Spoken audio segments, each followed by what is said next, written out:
Seja muito bem-vindo, seja muito bem-vinda ao Constitucional na Segunda, o canal para você que se prepara para a segunda fase do exame da OAB em Direito Constitucional. Eu sou o Rafael Aguiar e aqui é o local em que você vai receber dicas, estratégias e muito conteúdo que certamente vai te auxiliar para ser aprovado aí na segunda fase da OAB e ter a tão sonhada carteira da Ordem dos Advogados no Brasil em suas mãos. Bom, no episódio de hoje a gente vai conversar um pouquinho sobre a famosa ação popular. Como assim, Rafa? Veja bem, hoje nós vamos trazer alguns conceitos importantes, não só sobre efetivamente o que significa ação popular, mas também a respeito da legitimidade ativa, da legitimidade passiva, do foro competente e de algumas outras particularidades que tem no rito da ação popular, uma ação constitucional que é cobrada no exame de ordem, não só nas questões objetivas, mas principalmente na segunda fase da OAB. Inclusive, a última peça prática agora do exame de ordem de número 31 foi exatamente a ação popular, né? Então, nada mais propício, nada mais certo e nada mais coerente do que nós falarmos aqui um pouquinho sobre essa ação. Tudo bem? Lembrando que nesse vídeo, a intenção é passar para vocês um conteúdo abrangente que diga respeito a essa demanda, a esse instrumento, mas não necessariamente tópico a tópico daquilo que você deve escrever na sua peça, mas sim conceitos importantes e dicas importantíssimas para que você não esqueça no momento que estiver fazendo a sua peça ou eventualmente quando e se isso for questionado em uma das questões discursivas, você tenha as ideias doutrinárias e os posicionamentos jurisprudenciais daquilo que pode ser cobrado nos próximos exames. Tudo bem? Até porque você bem sabe que acertar a peça prático-profissional no exame da OAB na segunda fase é meio caminho andado, quiçá praticamente todo caminho andado para ter a aprovação. E o contrário é inversamente proporcional, ou seja, se você erra a peça prática da OAB, você lá no dia da prova, você bem sabe que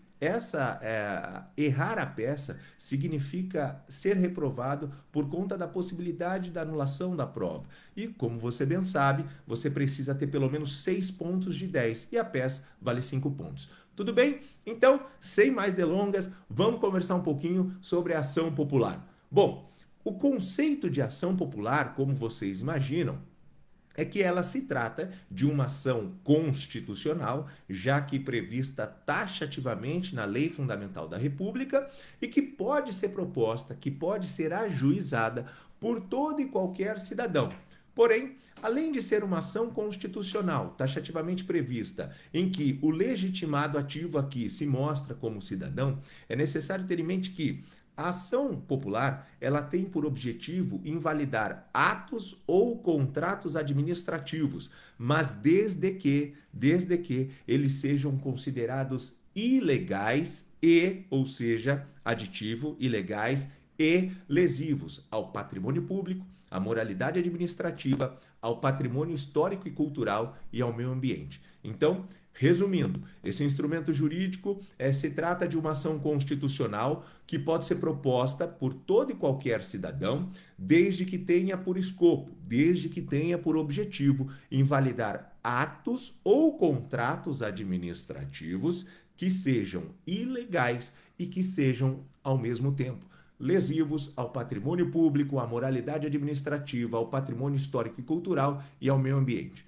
Tudo bem, Rafa? E onde está prevista a ação popular no texto constitucional, já que você acabou de falar que tem lá previsão taxativa? Lá no artigo 5º, inciso 73 da Constituição, mas o legislador infraconstitucional também delineou, também esmiuçou esse remédio constitucional tão importante, tá? Lá na Lei 4.717 de 65. Então, artigo 5º, inciso 73 da CF e Lei 4717 de 65. Ok? Então, vamos partir agora para a legitimidade ativa da ação popular. Ou seja, quem é que pode propor a ação popular?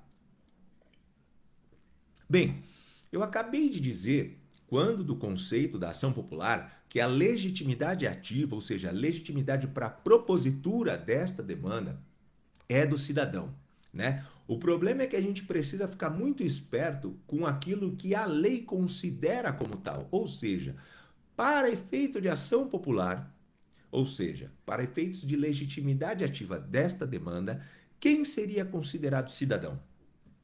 Bom, a legislação diz o seguinte, que o cidadão, em relação à ação popular, é considerado como todo indivíduo que se encontrar em pleno gozo dos seus direitos políticos ativos, ou seja, todo indivíduo que tem a capacidade de votar.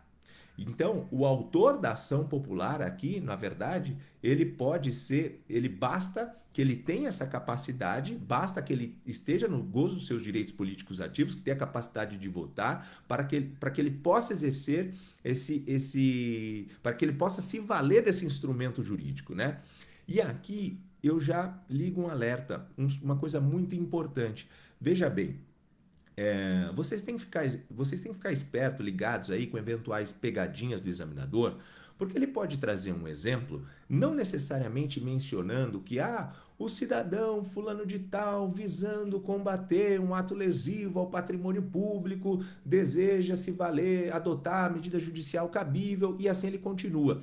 É claro que se o examinador já trouxer essa qualificação do fulano como cidadão, fica muito mais fácil para a gente visualizar, né, o cabimento da peça e, portanto, eventualmente se valer da ação popular. Porém, ele pode falar, dar um seguinte exemplo: olha só, João da Silva, vereador do município de Caraguatatuba, inconformado com um contrato ilegal firmado pelo Estado de São Paulo junto à empresa Alfa. Veja bem, olha só, aqui eu mencionei, o examinador mencionou que o vereador está inconformado com o que ocorreu, né? Ou seja, com uma contratação pública realizada pelo Estado junto a uma empresa, porque no exemplo, ele entendia ser ilegal e, inclusive, feria a moralidade administrativa.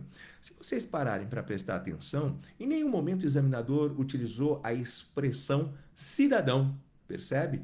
Porém, quando nós estamos falando de um vereador, ou seja, daquele que tem a capacidade eleitoral passiva, que pode inclusive ser votado, ele também certamente goza da capacidade eleitoral ativa, em regra. Tem algumas exceções e a gente já vai falar mais para frente, tudo bem? Mas em regra, ele também tem o gozo ele também encontra-se no gozo dos direitos políticos ativos e, portanto, ele pode se valer da capacidade de votar. Até porque você bem sabe que os prefeitos, vereadores, deputados, eles também votam, tá? Então aqui um alerta, fique esperto, tá? Fique esperto porque não necessariamente o examinador vai trazer de bandeja para você a expressão cidadão, ok?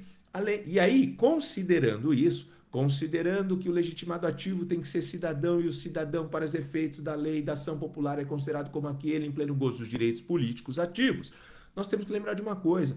A lei ela fala o seguinte: olha, já que o cidadão é o legitimado ativo, então você precisa, cidadão, instruir a petição inicial com o quê? Com o título de eleitor.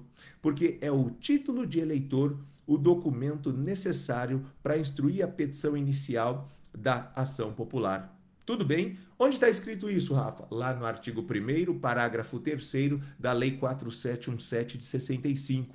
Muita atenção para isso, por quê? Sabendo que a legislação determina essa obrigatoriedade, você já sabe, e sabendo ainda que o Código de Processo Civil determina que os instrumentos necessários para ajuizamento da ação deverão ser acostados junto com a petição inicial, você já sabe que na qualificação da sua peça prática, você deve colocar, além na qualificação do autor, além daqueles requisitos, né?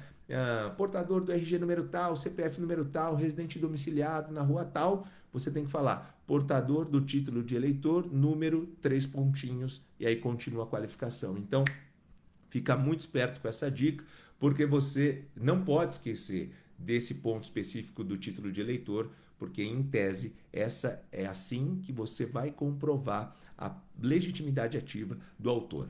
Tudo bem? E aí a gente tem uma outra problemática doutrinária que é relevante eu falar aqui para vocês. Por quê? Porque isso pode ser cobrado inclusive na prova discursiva. Em que sentido, Rafa? Olha, se o cidadão é o legitimado ativo para a propositura da ação popular, significa que, eventualmente, uma pessoa entre 16 e 17 anos, 11 meses e 29 dias, considerada pelo Código Civil como relativamente incapaz, ele pode integrar o polo ativo da ação popular. Ou seja, ele pode fazer parte da relação jurídico-processual quando se tratar de ação popular. Ah, tudo bem, mas ele não tem 18 anos, ele não é maior, tá? Ele, inclusive, é relativamente incapaz. E aqui a doutrina faz uma discussão. Será que seria imprescindível, ou seja, seria extremamente necessária a assistência deste relativamente incapaz? E aí a doutrina se divide. Em que sentido?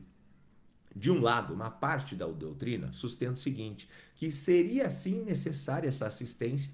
Por quê? Porque a legitimidade ativa do cidadão maior de 16, portador do título de eleitor e menor de 18 anos, ela não se confundiria com a própria capacidade civil e a capacidade processual que consta lá do artigo 70 do CPC, tá bom? Só que tem uma outra parte da doutrina que fala o seguinte, olha, não seria necessária essa assistência, tá? Ou seja, seria desnecessária. Por quê? Porque a ação popular, ela seria uma espécie de direito político próprio do cidadão. É uma ferramenta para o exercício do direito político do cidadão. E se for necessária assistência, no limite, você está retirando, pelo menos, parcela desse direito político. Tudo bem? Então, uma outra parte da doutrina entende que seria desnecessária, tá? Então, fique esse alerta, porque eventualmente isso pode ser questionado não na sua peça prática. Na sua peça prática, o examinador pode até trazer, olha, fulano de tal, com 17 anos, portador do título de eleitor número tal, pode falar sobre isso e aí pode gerar uma discussão sobre a necessidade ou não da assistência. E se formos seguir a letra da lei, lá pelo que diz o Código de Processo Civil, eu aconselharia a se valer do assistido por seu representante legal, nos termos do artigo 70 do CPC e assim sucessivamente, até por conta do artigo 4º do Código Civil, que fala do relativamente incapaz. Tudo bem, mas assim, acho difícil a banca cobrar essa possibilidade na peça prática, mas não acho difícil ela cobrar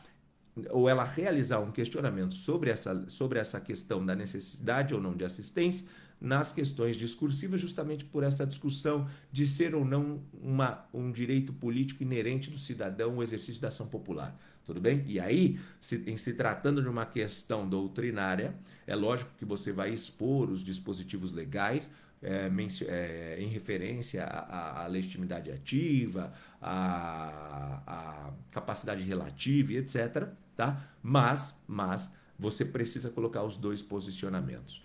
Tudo bem? E ainda em relação à legitimidade ativa, eu preciso deixar claro que é o seguinte, olha, o título de eleitor, vocês bem sabem, ele tem uma certa circunscrição no que diz respeito ao exercício do voto. O que eu quero dizer com isso?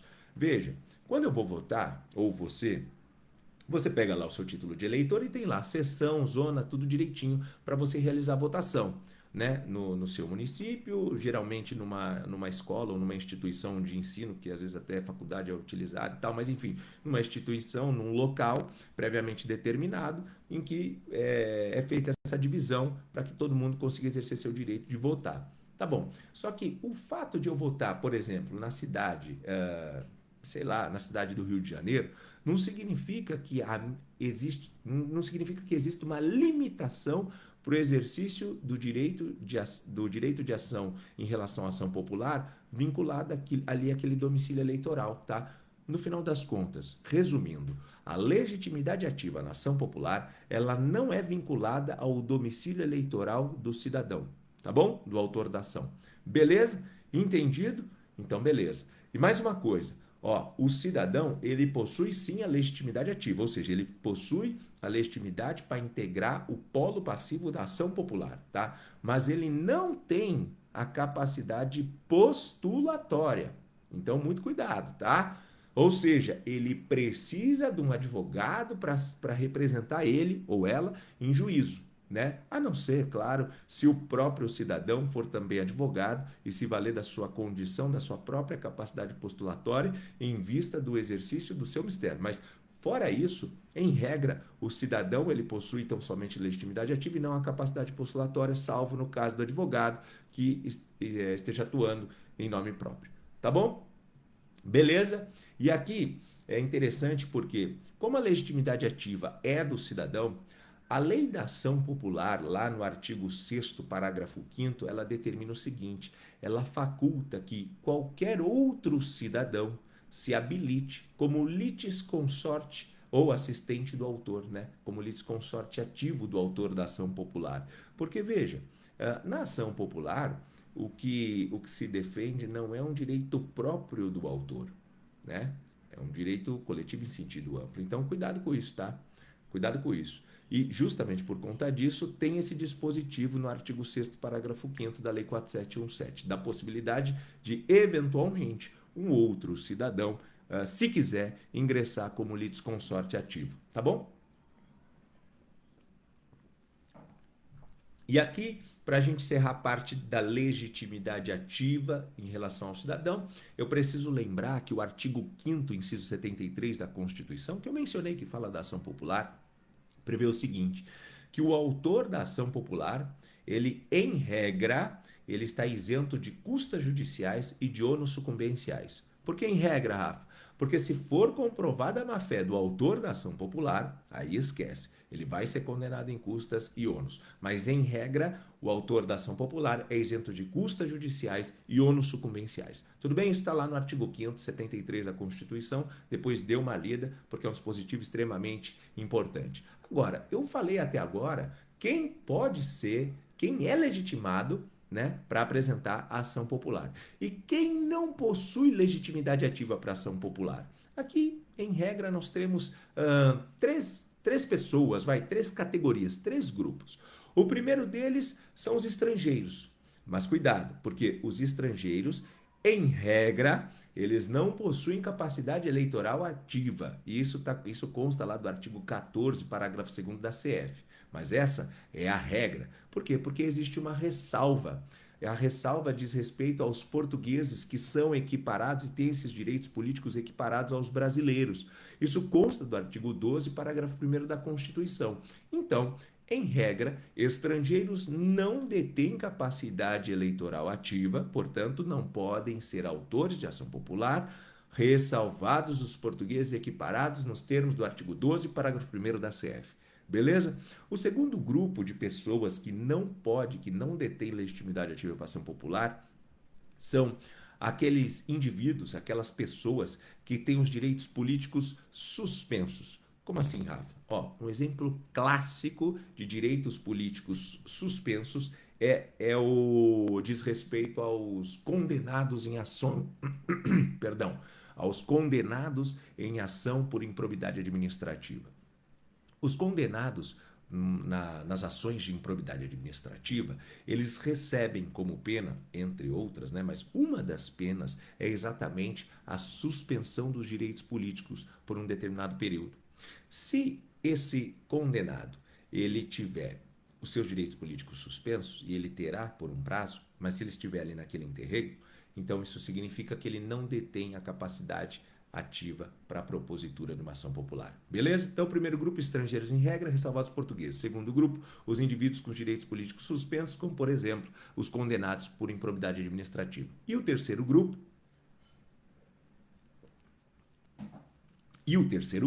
diz respeito aos às pessoas jurídicas. E aqui é uma questão pacífica, sumulada já, né, pelo Supremo Tribunal Federal, na súmula 365.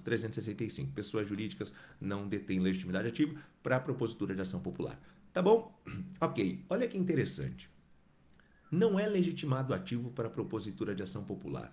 Porém, o Ministério Público, e aqui muito cuidado e atenção, tá bom? Muito cuidado e atenção. O Ministério Público, ele obrigatoriamente vai atuar na ação popular como fiscal do ordenamento jurídico, como famoso custos legis, tá? Ele não tem legitimidade ativa para a propositura da ação popular, mas ele deve atuar como fiscal, como custos legis. E por que você tem que tomar cuidado com isso?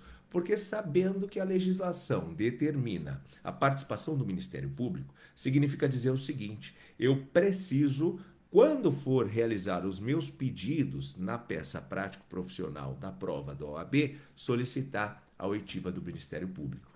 Tá bom? Então aqui, ó, fica ligado nessa dica, porque se você esquecer de pedir a oitiva do MP, isso significa que provavelmente você vai ter desconto na sua nota. E a gente sabe que qualquer 02, 03 conta muito para eventual aprovação ou reprovação. Então não se esqueça disso, tá? Só que, apesar do Ministério Público não poder iniciar a ação popular, mas ter que atuar como custos legis, ele eventualmente pode ocupar ele pode ocupar o polo ativo da demanda. Como assim, Rafa? Você acabou de falar que o Ministério Público não pode ser o autor da ação popular, que ele só pode atuar como fiscal da ordem jurídica. E agora você está falando que ele eventualmente pode ocupar o polo ativo da ação popular? Sim. E por que eu estou falando isso? Porque a lei assim determina. Mas em que caso, Rafa? Numa única hipótese.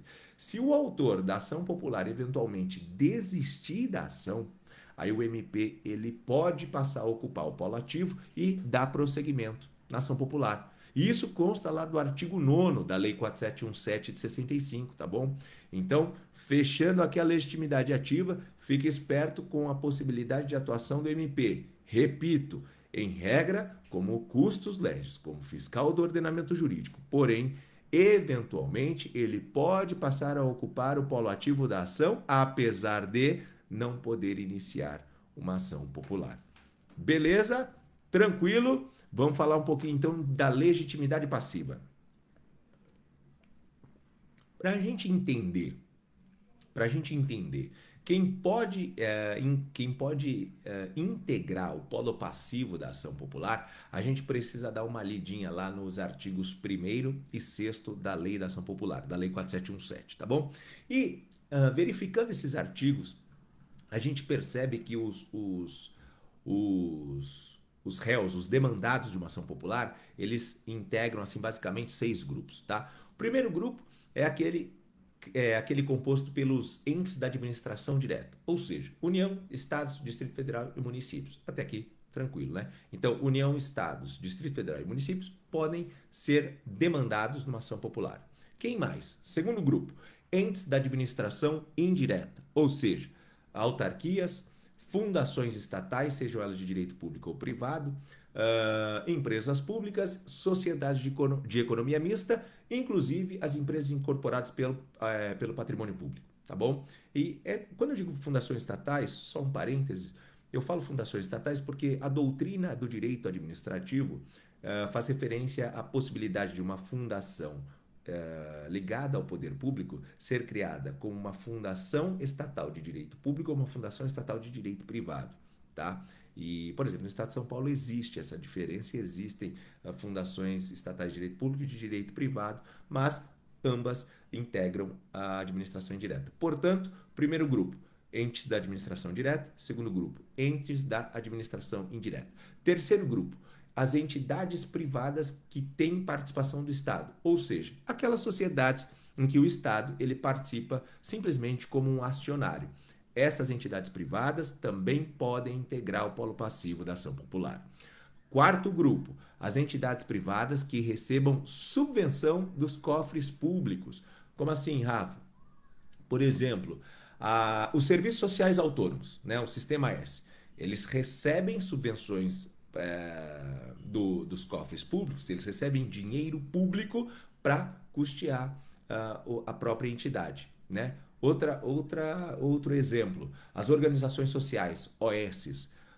Mais um exemplo, as organizações sociais, Organização da Sociedade Civil de Interesse Público, as OCIPs. Todas essas entidades, elas são entidades privadas. Só que como elas recebem dinheiro do poder público, elas podem sim passar a integrar o polo passivo da ação, tá bom? Então, primeiro grupo, entidades da administração direta. Segundo grupo, entidades da administração indireta. Terceiro grupo, entidades privadas em que o Estado participe como acionário. Quarto grupo, entidades privadas que recebam subvenções dos cofres públicos. Quinto grupo, e aqui eu entro nas pessoas naturais, porque até agora eu falei de pessoas jurídicas, né? Quinto grupo, são as autoridades, os administradores, os funcionários, enfim, qualquer agente público que tenha autorizado, que tenha ratificado, que tenha aprovado, que tenha praticado, enfim, o ato ou contrato impugnado, ou que, ainda que tenha praticado uma conduta omissa, ou seja, ainda que ele tenha sido omisso, se ele deu oportunidade à lesão, tá? Ele pode e deve integrar o polo passivo da ação popular. E por fim, o sexto grupo, e aqui eu encaixo todas as pessoas naturais ou jurídicas que tenham se beneficiado de maneira direta do ato ou contrato impugnado. Tudo bem? Então nós temos esses 6 grupos. Entidades da administração direta, entes da administração indireta, entidades privadas em que o Estado participa como acionário, entidades privadas que recebem subvenção do poder público, todos os agentes públicos em sentido amplo, né, agente público aqui considerado em sentido amplo, que tenha, seja uma conduta ativa, seja com uma conduta passiva, colaborado para que tenha ocorrido a lesão, e desde que o ato ou contrato impugnado tenha sido considerado ilegal, e por fim, todos os beneficiários do ato. Todos esses devem integrar o polo passivo da relação jurídica processual da ação popular em forma de litisconsórcio passivo necessário, porém simples. Como assim, Rafa? Necessário porque todos eles concorreram de uma certa forma para que tenha ocorrido uma lesão ali, sei lá, o patrimônio público, o patrimônio histórico-cultural, enfim, que tenha ocorrido a lesão e de maneira ilegal. Porém, esse litisconsórcio será simples porque pode ser que alguns dos integrantes seja de fato condenado e outros não, ok? E olha que interessante e uma dica importantíssima para você também. O artigo 6º, parágrafo 3º da Lei 4717 traz uma regra muito peculiar da ação popular. Como assim, Rafa? É que as pessoas jurídicas de direito público e até de direito privado, quando elas são citadas para responder ao ato ou contrato, ou seja, responder à ação popular, elas podem, se quiserem, elas podem passar do polo passivo para o polo ativo da ação. Ou seja, elas saem daquela condição de demandado, passam para a condição de demandante em litisconsórcio com o autor popular, desde que isso se afigure útil e necessário e coerente, né, com a demanda, tá bom? Beleza? E aqui é importante, né, porque eu não me recordo qual outra demanda em que isso se faz possível, tá? Então, uma dica muito importante é o regramento contido lá no artigo 6º, parágrafo 3º da Lei da Ação Popular. Beleza? E por fim, já que a gente está falando de legitimado ativo, legitimado passivo e possibilidade até de, eventualmente, o legitimado passivo passar a integrar o polo ativo da ação, vamos falar do prazo para apresentação da contestação. Por quê, Rafa? Porque, em regra, a ação popular ela segue o rito ordinário. Só que ela segue o rito ordinário com algumas ressalvas. Acabei de falar uma delas, né, com essa possibilidade de alteração eventual aí do polo, tá? Mas uma outra ressalva diz respeito ao prazo para apresentar a contestação. Por quê, Rafa? Porque o artigo 7º, inciso 4 da Lei da Ação Popular, fala o seguinte, que o prazo para contestar é de 20 dias e não de 15 dias, como estabelecido lá no Código de Processo Civil. Veja, e mais, além do prazo ser de 20 dias e não de 15, como a regra geral, esse prazo ele ainda pode ser prorrogado por uma vez, por igual período, desde que o interessado faça um requerimento nesse sentido e que demonstre que, sei lá, está difícil de colacionar as provas documentais para serem apresentadas e embasar ali a sua resposta, tá? Dito de outra forma, a prorrogação pode ser realizada, né, dentro do prazo da contestação. Ou seja, eu tenho um prazo de 20 dias para apresentar minha contestação. Se eu vejo que está particularmente difícil encontrar uma prova que me auxilie na contestação, mas eu sei que existe, mas está difícil, dentro do primeiro período de 20 dias, eu posso realizar o requerimento para que esse prazo seja prorrogado por mais 20 dias. E se eu não fizer dentro dos 20 dias? Aí o demandado, no caso, sofre com a pena de preclusão, ok? Ele não vai, se ele não fizer no prazo de 20 dias, ele não pode fazer esse requerimento depois, beleza? E aí se encerra no prazo inicial de 20 dias, tá bom? E qual é o objeto da ação popular? Poxa vida, eu falei isso no começo da nossa aula quando eu disse o conceito da ação popular. Como assim, Rafa? Ué, qual é o objetivo da ação popular? O que o cidadão busca com a ação popular? Ele objetiva anular um ato ou um contrato administrativo, desde que ele seja ilegal e lesivo ao patrimônio público, à moralidade administrativa, ao meio ambiente ou ao patrimônio histórico e cultural. Rafa, onde é que está escrito isso? Lá no artigo 5º, inciso 73 da Constituição. O objeto da ação popular está lá, ele é claro. E aqui, cuidado, hein? Por quê? Perceba que o objeto da ação popular, ele se refere à tutela de um bem difuso, de um bem coletivo em sentido amplo, difuso, coletivo em sentido estrito e até eventualmente individual homogêneo. Mas o caso aqui é ação popular, quando você tutela, aliás, nem se, individual homogêneo vai depender da situação, mas veja bem, o patrimônio público, quando eu busco, como autor eu, na condição de cidadão, busco, via ação popular, a proteção do patrimônio público, esse bem tutelado, ele não é um bem de caráter subjetivo. Ele não é um bem único exclusivamente do meu interesse. Percebe? Ele é um bem difuso, né? Ou coletivo. De uma maneira geral, ele é um bem coletivo em sentido amplo. Assim como a moralidade administrativa, o exemplo maior do que o meio ambiente, não é? Então, o objetivo da ação popular, de fato, é anular o quê? Um ato ou contrato que seja legal e lesivo a esses direitos difusos e coletivos, tá? Por isso que, no final das contas, é permitido, inclusive, que outro cidadão ingresse como litisconsórcio ativo ou, eventualmente, até o Ministério Público, saia da condição de fiscal do ordenamento jurídico e passe a ocupar o polo ativo se houver desistência do autor da ação popular. Tá? Então, muito cuidado com isso. Lembrando que, no caso do pedido, né, já que eu busco justamente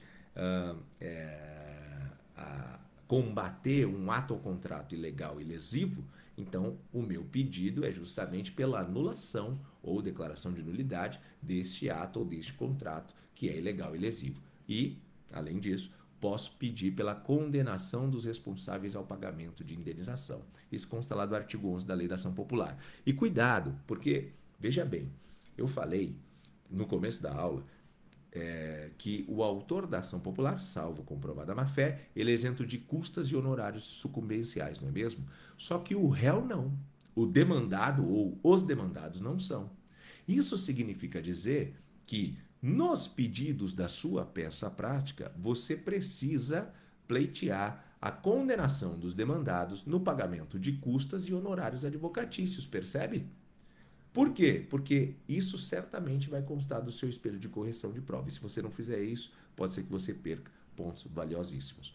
Beleza? Então, cuidado. O autor é isento de custas e honorários. O réu não.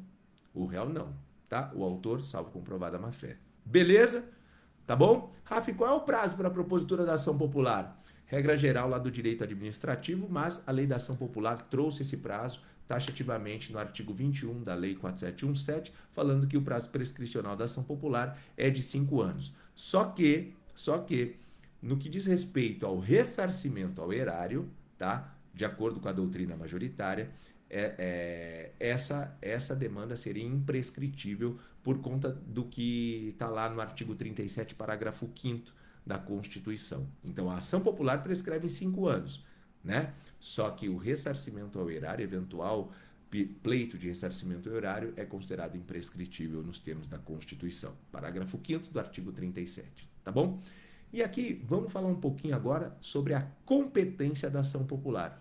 Por quê? Porque muita gente, os alunos, aliás, de uma maneira geral, falam assim, poxa, Rafa, acontece o seguinte, a ação popular é uma ação de caráter constitucional.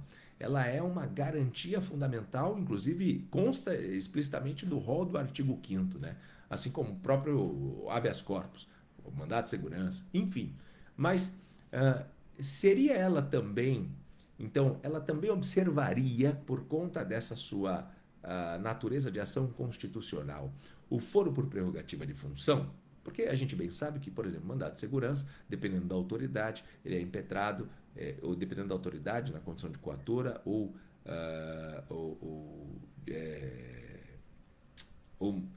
dependendo da posição em que a autoridade coatora ocupa, ele pode ser processado e julgado no Supremo, originariamente pelo Supremo Tribunal Federal, pelo STJ e assim sucessivamente. Tá?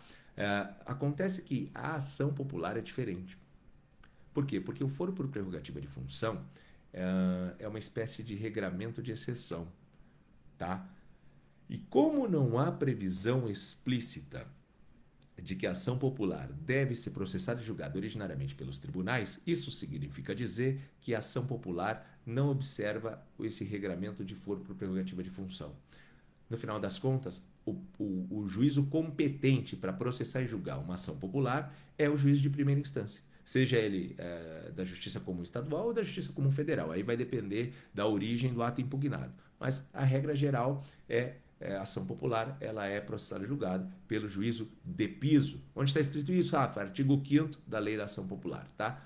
Moral da história. Na ação popular, não se aplica o foro por prerrogativa de função, tá? Só que, como tudo no direito, ou quase tudo, excepcionalmente, e somente naqueles casos em que a própria Constituição prevê de maneira explícita, pode acontecer de uma ação popular eventualmente ser processada e julgada de maneira originária pelos tribunais, sejam eles pelos tribunais de segunda instância ou dos tribunais de superposição.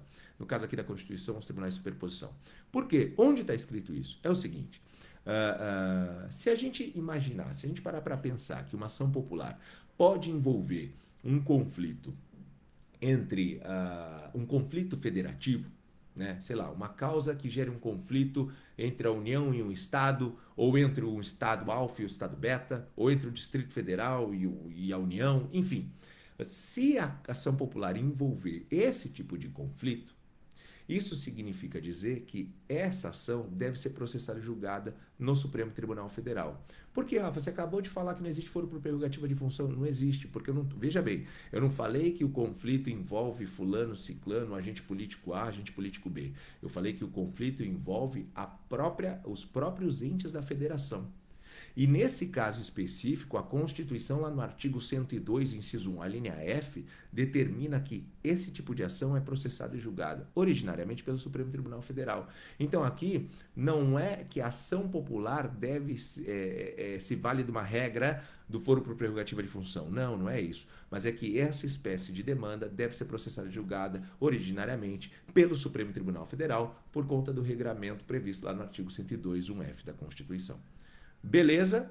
Tudo bem? Bom, e para a gente encerrar, eu vou falar algumas coisas assim, finalizar sobre o procedimento aqui da ação popular. Como eu disse, a regra geral é o procedimento ordinário, mas tem as ressalvas. Seja a questão da instrução da petição inicial, não se esqueça disso, com o título de eleitor, ou mesmo prazo para contestar, que é de 20 dias, podendo ser prorrogado, tá bom? Lembrando que a sentença, olha que interessante, né? Porque se a sentença julga procedente o pedido, ela faz o quê? Ela decreta a invalidade do ato ou do contrato, ilegal e lesivo, né?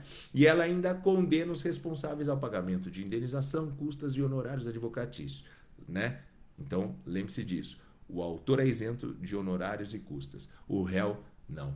Tá bom? E aí isso significa dizer que a sentença ela possui um conteúdo duplo, né? Constitutivo negativo ou desconstitutivo, porque ela declara nulo, né, o ato ou o contrato, e condenatório, seja em perdas e danos, seja em custas e honorários. Tudo bem?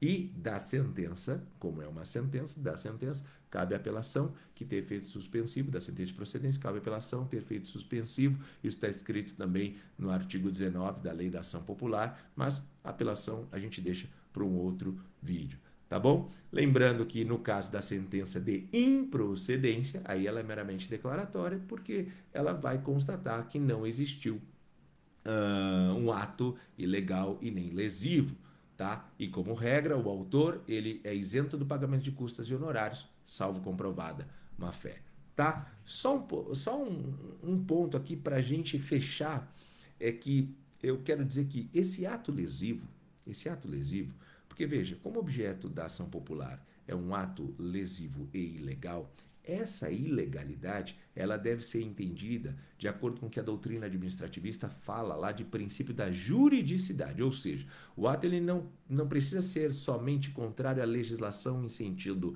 estrito, ou seja, a legislação lei delegada, lei ordinária, lei complementar, ela pode ser, ele pode ser contrário, ele pode ser ilegal do seu ponto de vista, ele pode ser contrário ao ordenamento jurídico como um todo, aos princípios e regras decorrentes diretamente da Constituição.